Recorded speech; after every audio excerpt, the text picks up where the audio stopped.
So neuroendocrinology, sound nervus facialis, the sound and the sight and the sound are very important for balance and movement, balance and walking or running or sitting or sleeping. So sound helps one orientate himself, like to a chair or to a bed or to a door or to a window or to people, to a hand, or to a spoon or to a book or to light or to darkness or to food or to run to friendly environments and away from hostile environments, like in the sympathetic system or the fight and run system.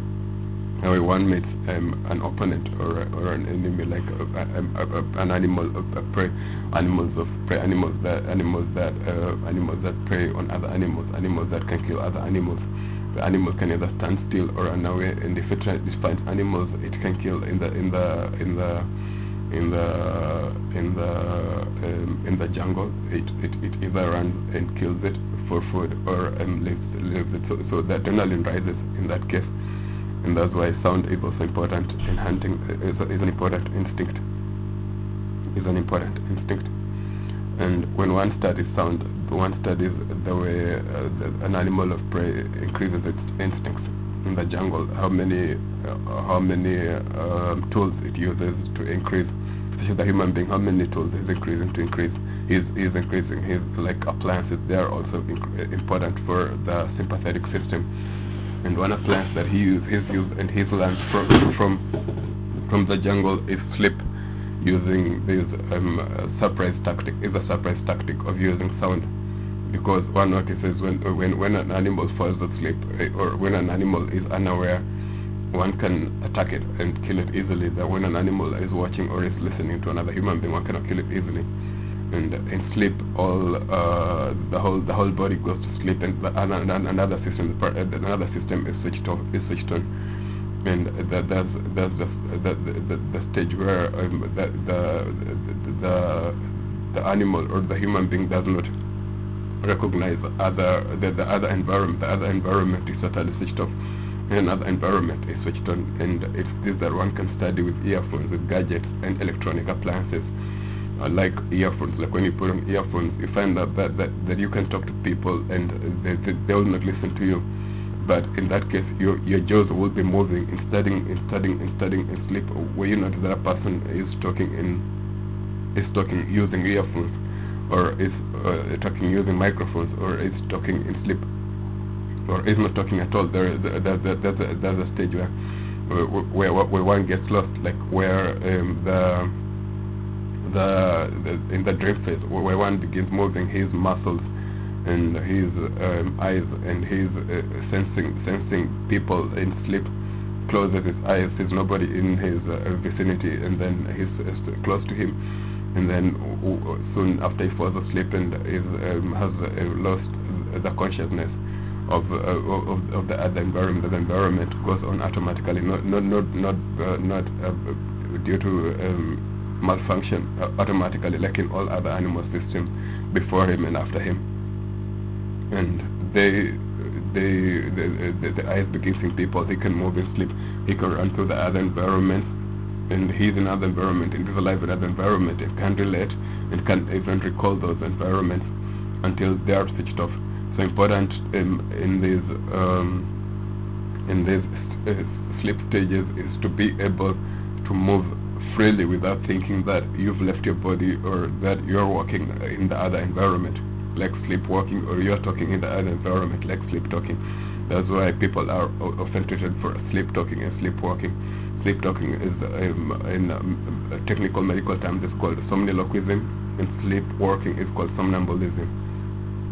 And also like bedwetting. It's also children. They also have the problem that they are just that very fast after they learn from the environment automatically, instinctively, and they can work professionally. They can work. They learn all those functions. It's because it's like a difference. People even eating sleep, and it's important when one notices that, to control that, so that people don't don't have problems in sleep and in differentiating sleep and awake stages. And what I'm doing is I'm using earphones, microphones, cameras, earphones, and speakers, and to study those impulses, those feelings, those cognitive functions, those cognitive senses, to study those barriers of impulses from one environment to another environment.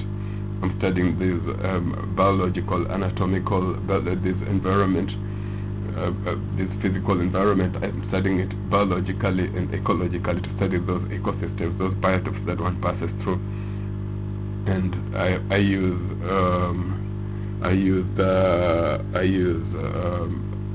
microphones to study the movements of the jaws. I use cameras to study the movements of the eyes. I use speakers to study the sound impulses, the recognition of sound, and the sound processing.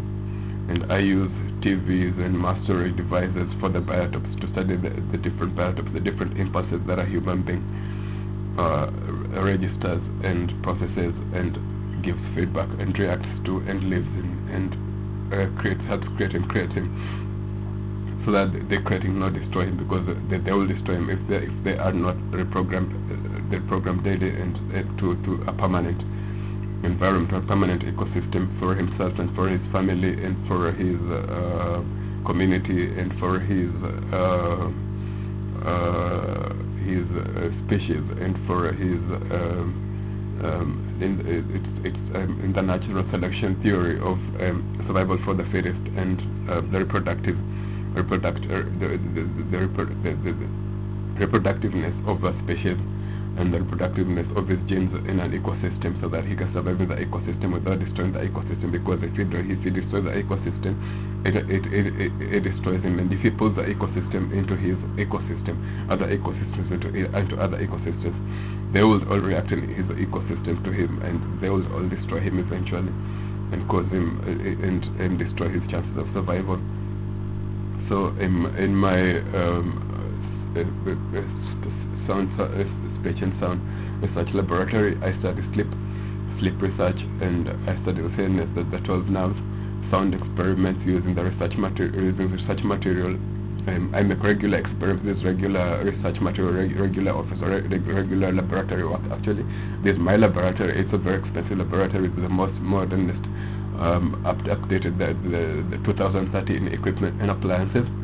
And I've gotten a lot of information from it. I use a lot of patients, I use a lot of clients. They are willing clients. They all come to me and sit, and I talk to them, and I give them the information. They go and process it and bring it back to me with the appliances, telling me what they found so far in the appliances, what information, confirming all information, validating all my information.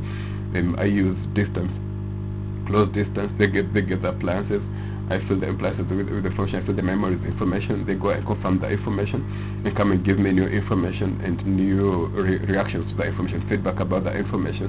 So I use the information to give them more new information. So I use research materials. I use the Microsoft library and cataloging system. The Microsoft documentation, archiving, cataloging, and publication system and application system to apply this information into knowledge, into this information, this software, this information into reality. And I use mastery devices like cassettes, vinyl records, CDs, DVDs, floppy disks, diskettes, floppy disks, CDs, DVDs, Blu-ray discs,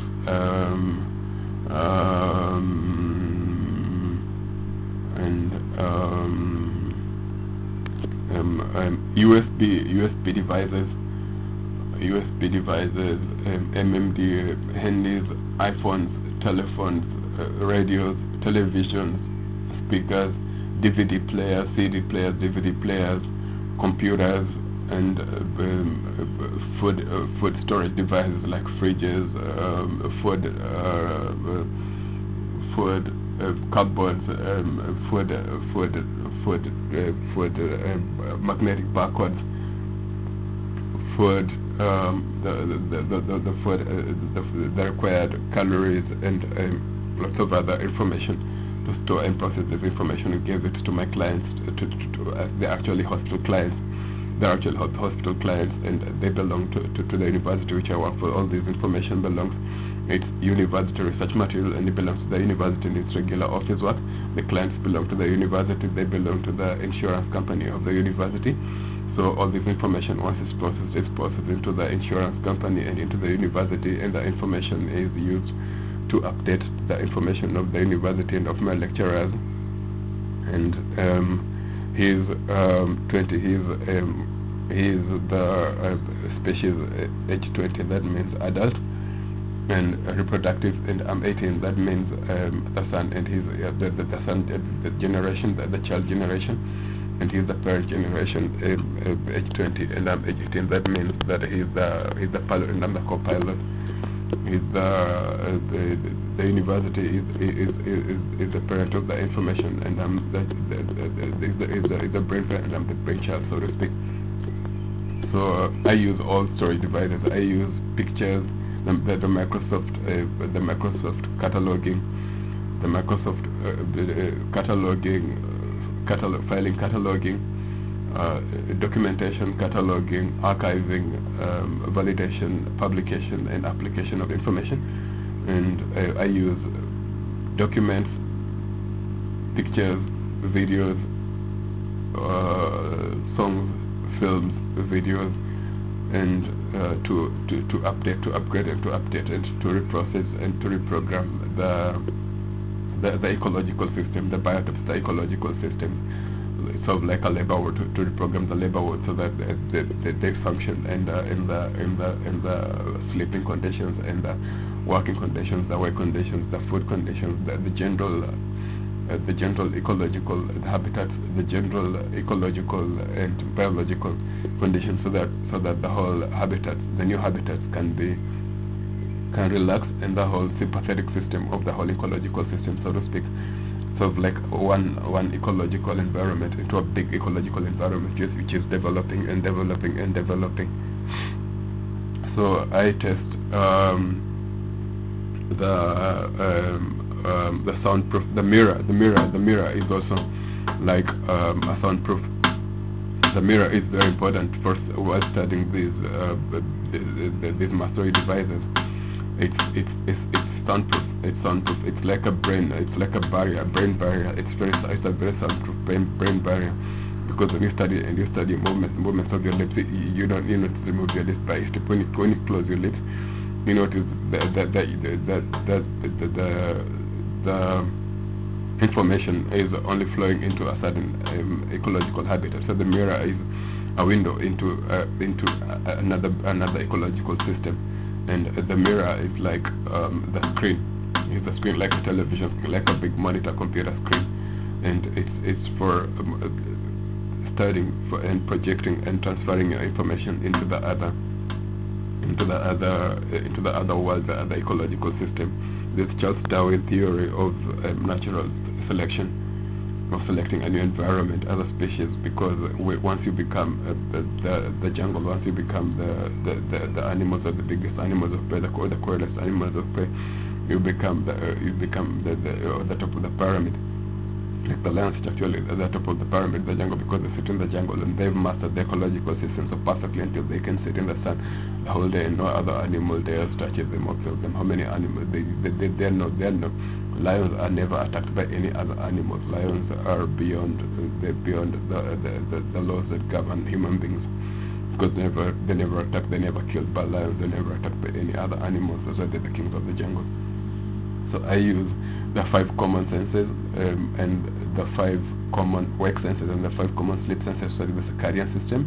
I use soundproof electronic devices. I use soundproof mass storage devices mentioned earlier, and soundproof electronic appliances, all soundproof electronic appliances. I use soundproof earphones, for example, soundproof headsets like for musicians and for videos and film makers and musicians and music producers, to test their impulses and to test their feedback and to test their images that they project, and the images are projected to them, and the accidents that could happen with such equipment if they are confused with other equipment. I use microphones, soundproof microphones, because microphones are also they also sound barriers, and they are also image barriers.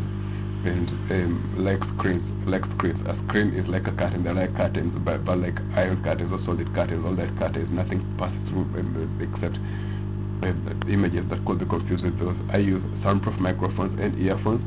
I use soundproof digital electronic devices, like mastering devices. I use books. I use books. Books, pictures of books, albums, picture albums. I use advert albums, advert coupons, advert albums. I use soundproof internet websites and web links, because the internet is soundproof, and it is like a curtain. It has a screen. It has a soundproof screen, and the firewall has to function. That's why it's soundproof. The firewall has to remain soundproof, and it has to remain opaque and soundproof. That means no light can pass through, and no sound can pass through. So that it becomes hard like a mirror. When one hits the mirror, one doesn't see behind the mirror. One only sees in front of the mirror. It's like hitting a mirror. It's like hitting a wall behind somebody sitting behind the mirror, or hitting a wall in front of somebody sitting in front of a mirror. It's like hitting a wall in front of somebody sitting in front of a mirror. You cannot hear what is happening behind the wall of somebody sitting behind a mirror. It has to be soundproof. The firewall has to be like a wall of somebody sitting in front of a mirror, in front of a wall, because it's like hitting a wall. And you will hit the wall in that case, because you don't know who's listening, who's not listening, or who don't want to be disturbed at the moment. So once the sound check is completed, you get a sound check feedback, and this sound check feedback is that the mastering devices are functioning. And important is to know that these mastering devices, they are all ecological systems which could destroy other ecological systems. So that's why people sometimes call them ghosts, because these are people who are not present in their lives. They only appear as voices, as visible people. So I actually come from the world of psychology and psychiatry, the psychology of these biotopes. That's why we call everybody who's not visible a ghost, and everybody whom one can only hear and not see a voice which is destructive in the ecological system. So I actually come from this destructive world, from the psychiatry, from the destructive world of the psychiatry of ghosts and voices of these other human beings and these other aliens. I live with aliens. I've grown up with aliens. I've grown up with I'm sort of like not only a human doctor, but a doctor of cats, dogs, lions, zebras, cows, livestock, Tyrannosaurus rex, birds, aliens from the universe. I see them also in my dreams.